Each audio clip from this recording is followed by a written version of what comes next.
Et salut tout le monde, j'espère que vous allez bien. Encore une petite vidéo aujourd'hui sous le beau ciel du sud là, une belle vue aujourd'hui, aucun nuage, c'est super pour travailler dehors. Voilà, donc j'ai un peu avancé sur la moto, enfin un peu beaucoup même, mais que des détails, des petits trucs qui se voient pas forcément mais qui prennent du temps. Donc là on approche véritablement de la fin, il manque quelques trucs à faire encore, mais voilà, ça va être prêt bientôt. Alors pour vous montrer un peu tout ça, dans l'ordre, donc vous pouvez voir chaîne montée, patin de chaîne également. Petite anecdote d'ailleurs, vu que je suis sur un bras retourné ici, euh, j'ai préféré en fait, pour fixer le patin de chaîne, au lieu de percer le bras et de mettre des vis comme c'est à l'origine, mais d'origine c'est de l'autre côté étant donné qu'il est retourné, j'ai préféré en fait coller le patin plutôt que le visser, pour si jamais je réutilise ce bras dans une utilisation dans son sens normal, ça m'évitera d'avoir des trous partout, et il sera toujours plus propre. Voilà, donc on en discutait la fois dernière, j'ai enlevé le cache Run du coup pour un cache d'origine Derby, ça va mieux, on est d'accord, hein.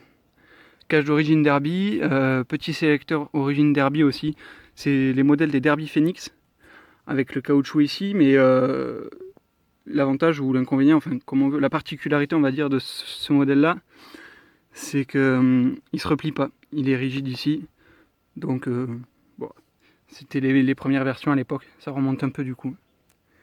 Voilà, bon le moteur rien n'a changé, j'ai fixé un peu tout plein de trucs, bobine, etc. L'électricité, je vais la finir demain je pense. Après, qu'est-ce qu'a changé d'autre bon, après c'est du montage de petits trucs, hein. J'attendais une commande de toute façon de ce coup de face qui est arrivé là, donc levier cocotte d'embrayage, c'est une Victoria Bull, la type cross en levier court, avec la molette pour faire le réglage directement ici, donc ça va bien. J'ai fini aussi de brosser tous mes banjos du rythme, du moins au mieux que j'ai pu, parce que j'ai pas de Dremel, sinon j'aurais pu faire un truc bien plus propre. Là c'est tout poncé à la main à la toile emery, donc quelques heures de boulot partout, essayer de faire au mieux. Voilà, en bas pareil de chaque côté. Pareil, demain avec l'électricité, je m'occuperai aussi des purges de frein. Tout ça en même temps.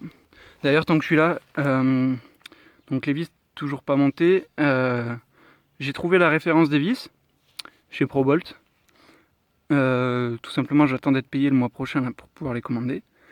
Donc, pour ceux que ça intéresse, parce que je sais que vous êtes nombreux à attendre ça, je vous mettrai le lien sur la page du musée ou même sur ma page à moi.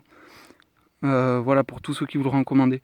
Sachant qu'il en faut 12 là pour l'avant et je crois que ça revient à peu près à 70 € ou quelque chose comme ça.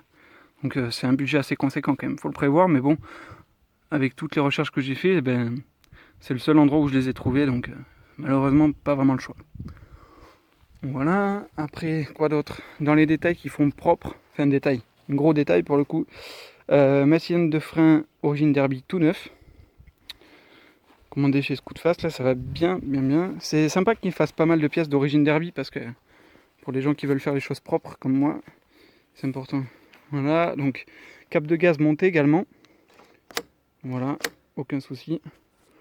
Le compteur watts que j'ai commencé à brancher, donc sonde de température que j'ai mis hop, juste là. La sonde COSO qui va bien. Les durites, etc. que j'ai pas fini de fixer partout. Là, j'ai pas de caoutchouc. En fait, j'en ai plein, des caoutchoucs. Mais surprise tout à l'heure, j'ai ouvert le carton où je les range habituellement. Une souris est passée par là, elle m'a tout bouffé. Donc j'ai plus de caoutchouc. Voilà, la garce. Non, sinon après, c'est du détail, hein. Remettre en état les banjos, ça m'a pris pas mal de temps. Pareil, les vis de purge que j'ai rénovées également. Faire les passages de câbles, etc. Les passages de fil, comme là on peut voir, voilà. Passage de fil partout, coupe-circuit, etc. Bon là c'est dérislant vite fait, mais ce sera pas définitif. Voilà, que des petits détails dans l'ensemble, mais ça avance, c'est sur la bonne voie. Hop. Je sais pas pourquoi j'ai l'impression que c'est tout flou. Ah, ça va mieux. Voilà. Bon ben voilà, hein, le vlog a été court cette fois-ci, mais pour vous montrer un peu l'avancement.